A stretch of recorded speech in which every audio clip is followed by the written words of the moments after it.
There's a cause worth fighting for.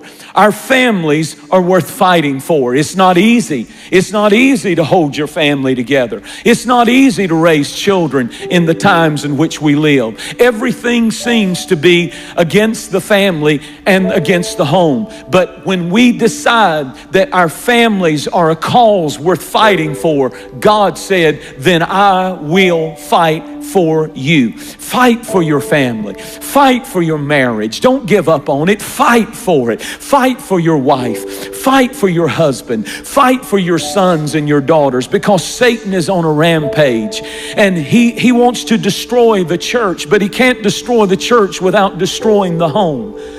The story is told in the Northeast of a famous attorney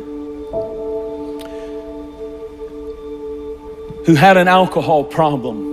And he was very successful, and on the way every day to his law practice, he would walk on the streets of Chicago past a bar, and he would slip in for a morning drink and then go on to his office, and he did it every day. One day as he was walking, the snow was lightly falling. He heard a noise and turned around, and he saw his little 6-year-old boy.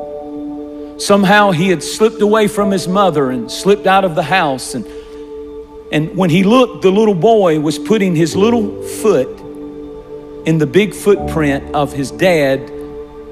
The dad had left that footprint in the freshly fallen snow. And the little boy would put his little foot in the footprint of the big steps that his dad was taking. And suddenly, as he was standing outside the door of that bar, and he looked back and saw that that boy was stepping in every one of his footsteps.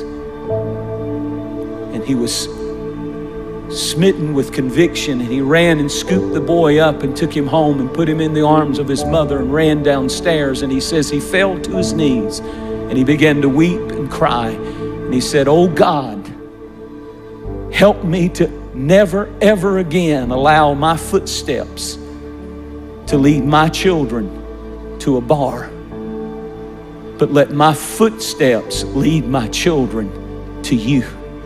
Enjoy your family. Love your family, because the enemy wants to do everything he can to divide and conquer and destroy. He wants to make your family miserable. He wants to make your marriage miserable. He wants to make your relationship with your children miserable. And we are not ignorant of his devices. It's costly commitment. It costs you something to hold your family together, to hold your marriage together, to hold your children together. Don't leave it up to the preacher to save your family. Don't leave it up to the youth director or the youth program or the church or somebody else. Don't even leave it to the mother, dad, to do your praying, but get your family. I love the words of Joshua when he said, "As for me and my house, we will serve the Lord." I want to say to parents and people who are here, fight for your family.